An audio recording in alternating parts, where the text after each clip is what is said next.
তোর সঙ্গে আমার কোনো কথা নেই, তুই এখান থেকে চলে যা। আমি জানি তোমার সঙ্গে তোর কোনো কথা নাই। আমি তোকে আটকানোর জন্য আসিনি, আমি তোকে দুটো কথা বলার জন্য শুধু আসছি। এ ভাই, কে আপনি? ভাই আপনি থামেন, কে আমি সে পরিচয়টা আমি আপনাকে দিব। দাঁড়ান। এই, তুমি এখানে কোনো ঝামেলা করো না, তুমি চলে যাও। আপনি থামেন, আপনার সঙ্গে আমি পরে কথা বলবো। আগে এই বেঈমানটার সঙ্গে আমি আমার হিসাবটা চুকাই, তারপর আপনার সঙ্গে আমি কথা বলবো। এই তোকে বলছি না তোর সঙ্গে আমার কোনো কথা নাই, তুই এখান থেকে চলে যা বলছি। হ্যাঁ হ্যাঁ, আমি জানি তো আমার সঙ্গে তোর কোনো কথা নাই। আমি তোর সঙ্গে কথা বলতে আসি নাই, তোকে আটকাতে আসবেন। কেন আটকাবো? কি অধিকার তোকে আমি আটকাবো? তুই তো অন্যের বউ, তুই তো অন্যের ঘর নেই। আমি তোকে আটকাতে আসিনি, শুধু দুটো কথা বলার জন্য তোকে আসছি। সারা জীবনের মতো তোর কাছ থেকে আমি চলে যাবো, আর কখনো তোর সীমানা আমি আসবো না। এই তোর কথা আমি কি শুনবো?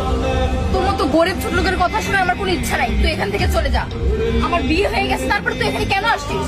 যা এখান থেকে চলে যা। আর তোর তো যা বলার তুই আমাকে বলে